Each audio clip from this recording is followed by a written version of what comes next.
SP with your election po kahapon, what do you think should happen with sa pending petition po nila Senator Alan questioning the June 3 session? Well, naka-file na yun sa Supreme Court, no? And nasa kamay na yan ng Supreme Court on how to deal with it, no? So we'll leave it with them. But should it be mooted, sir, with your election as SP? I cannot predict what the Supreme Court will come out with, no? But the Supreme Court is no, it's a very fair body. Traditionally, it respected the processes of the Senate. So we'll leave it with them. Sir, are you confident that you will be able to hold on to your position until 2028?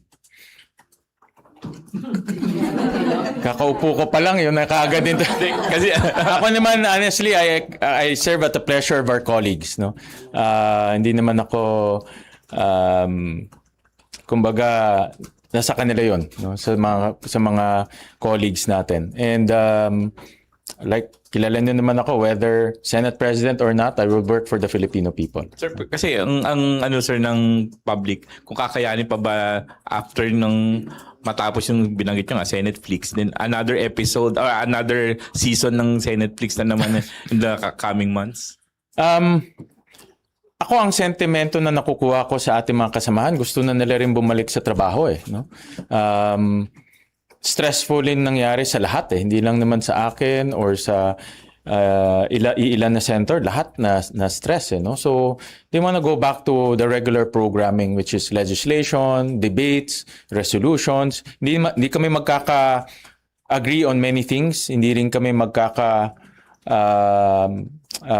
we will not have the same position on many things. Pero ang position namin is certain na lahat kami gusto namin magtrabaho na. Hindi man kami mag-agree on certain bills and resolutions, but at least napagdebatihan natin at napag-usapan natin.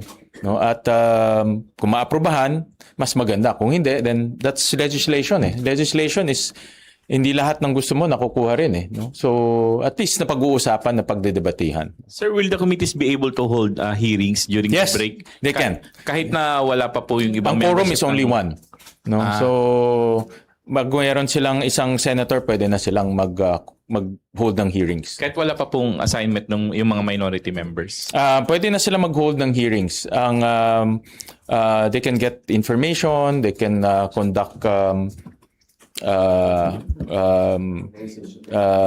pwede na sila mag-organization rin, pwede na. No? Sir, meron bang effort on the part of the majority na madagdagan po yung 13? Kasi considering the fact na medyo manipis pa. Of course, we're very open. No? The majority is very open to welcoming other senators to join the group. Ang aming layunin ay magtrabaho to put the Senate back on track in terms of working on important bills. Ang priority ko ngayon, LEDAC. In fact, later on, I have a meeting with the team to narrow down the LEDAC bills. No? Kasi we only have 2 years to go.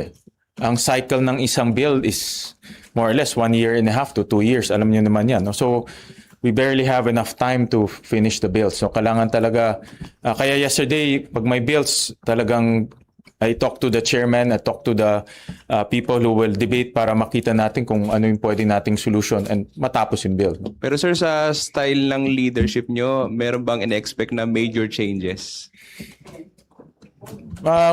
Gusto ko yung style ni Senator Cheese. No, malinis yung banyo, malinis yung garden,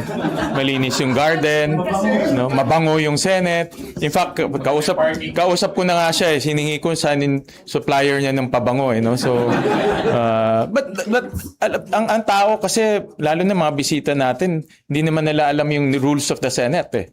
Ang first impression nila, malinis ba yung banyo, maganda ba yung garden, maliwanag ba yung yung Senado. So those are the basics. Nung mayor ako, alam ni ate, nung mayor ako, ganun rin ginagawa ko kasi image ng Senado yan, no?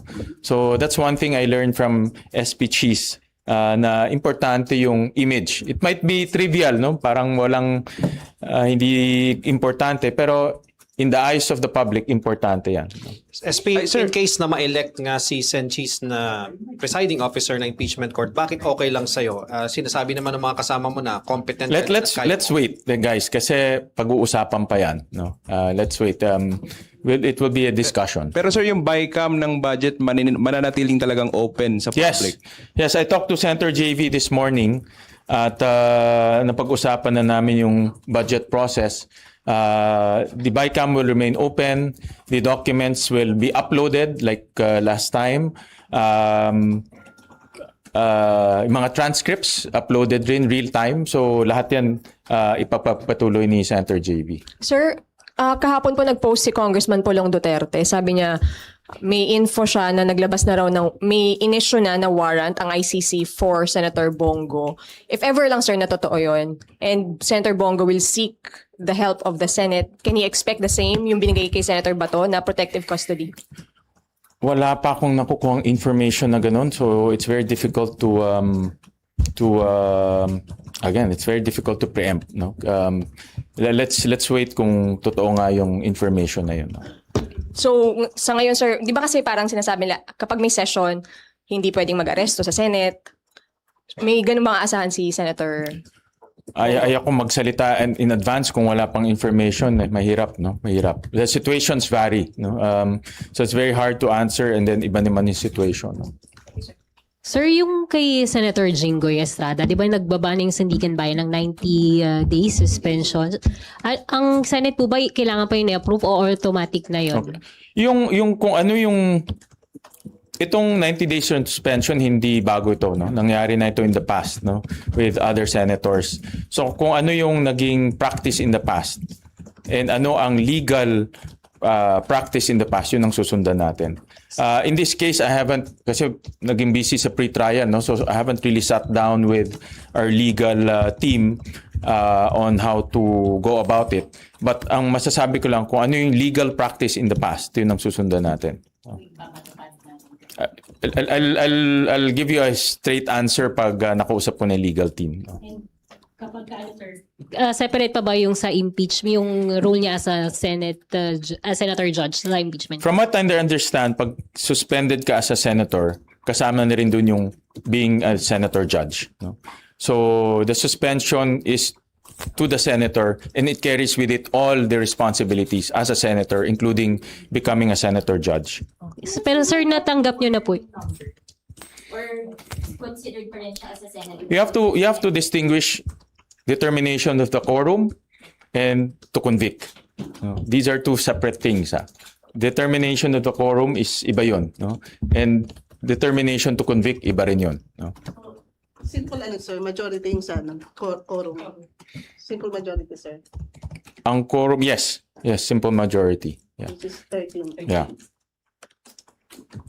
Okay, guys, meron pa? Yes, sir. Sir, naisip mo po ba na sana better time yung pagkaka-assume mo as SP? Kasi ang dami pong issue. May mga senator na tapos daw yung bago ka ma-elect talaga, ang daming issues. Sana, parang naisip mo ba na sana mas better times na parang... Sana talaga. Lahat naman tayo gusto natin to assume a role during better times, 'di ba? Lahat naman tayo, pero nasa Diyos 'yan eh. No, ito yung time na ibinigay sa akin ng Diyos eh. So I just have to accept His will.